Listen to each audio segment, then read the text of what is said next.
விவிஸ் கிச்சனுக்கு நான் உங்களை வரவேற்கிறேன். இன்றைக்கி நம்ம என்ன ரெசிபி பார்க்க போகிறோம் அப்படின்னா குஸ்கா. ஆமாங்க, சொல்லும் போதே நமக்கெல்லாம் டெம்டிங்காக இருக்குது இல்லைங்களா? வாங்க பார்க்கலாம். ஒரு பேன் எடுத்து ஹீட் பண்ணதுக்கப்புறம் நான் அதில் 2 டேபிள் ஸ்பூன் ஆயில் விட்டுருக்கேன். நீங்கள் வேணால் கீ கூட விட்டுக்கலாம் ஃப்ரெண்ட்ஸ். ஓகேங்களா? எண்ணெய் சூடான அப்புறம் 2 துண்டு பட்டை, 1 அன்னாசிப்பூ, 4 கிராம்பு, 3 பச்சை மிளகாய், மீடியம் சைஸில் 6 வெங்காயம், பிரிஞ்சி இலை 3, இதெல்லாம் விட்டு நல்லா வதக்கணும். இதில் நம்ம காய் எதுவும் சேர்க்க போகிறதில்ல இல்லைங்களா? அப்போ மசாலா கொஞ்சம் தூக்கலாக இருக்கணும். அப்போ தான் குஸ்கா நல்ல டேஸ்ட்டாக ஃப்ளேவரோட ஹோட்டல் ஸ்டைலில் வரும். ஓகேங்களா?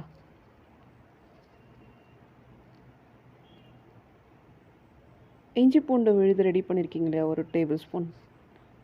அதை வெங்காயம் வதங்கின அப்புறம் போட்டுக்கோங்க. இஞ்சி பூண்டு சேர்த்த அப்புறம் தக்காளி சேர்த்துக்கோங்க. தக்காளி ஃப்ளேவர் அதிகமாக போகக்கூடாது, அது தக்காளி சாதம் டேஸ்ட்டை கொடுத்துரும். ஸோ குஸ்காக்கும் தக்காளி சாதத்துக்கும் வித்தியாசம் இருக்குது இல்லைங்களா? ஒரு கைப்பிடி புதினா ஃபைனாக கட் பண்ணி போட்டுருங்க.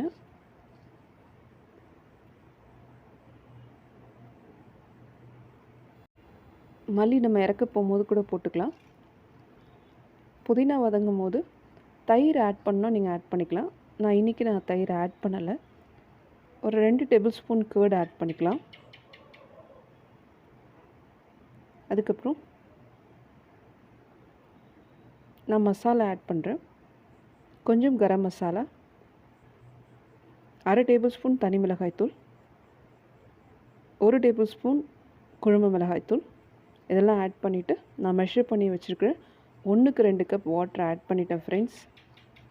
நீங்கள் எந்த ரைஸ் மெஷர் பண்ணியிருக்கீங்களோ அதுக்கேற்ற வாட்டர் மெஷரை ஆட் பண்ணிக்கோங்க.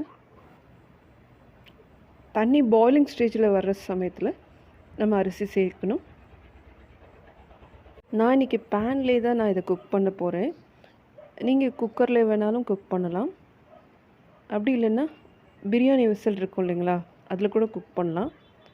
பட் எனக்கு இந்த பேன் நல்லா வரும், அதனால் நான் இதில் தான் சமைக்க போகிறேன்.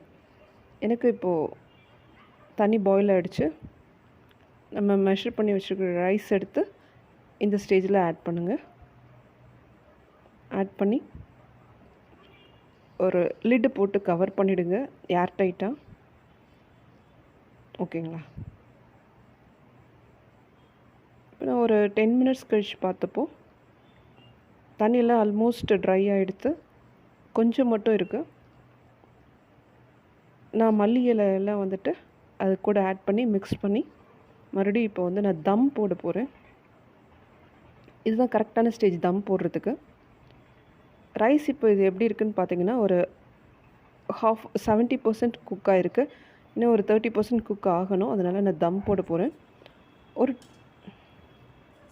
10 மினிட்ஸ் ஃபுல் ஃப்ளேமில் தம் போட்டு, அதுக்கப்புறம் ஒரு 10 மினிட்ஸ் சிம்மில் வச்சு தம் போட்டு, அதுக்கப்புறம் ஒரு 20 மினிட்ஸ் அப்படியே விட்டுடுங்க, டிஸ்டர்ப் பண்ணாமல். பாருங்கள் எவ்வளோ சூப்பராக ஒரு குஸ்கா போலன்னு வந்திருக்கு. தேங்க்ஸ் ஃபார் வாட்சிங். Subscribe my channel and share with your friends.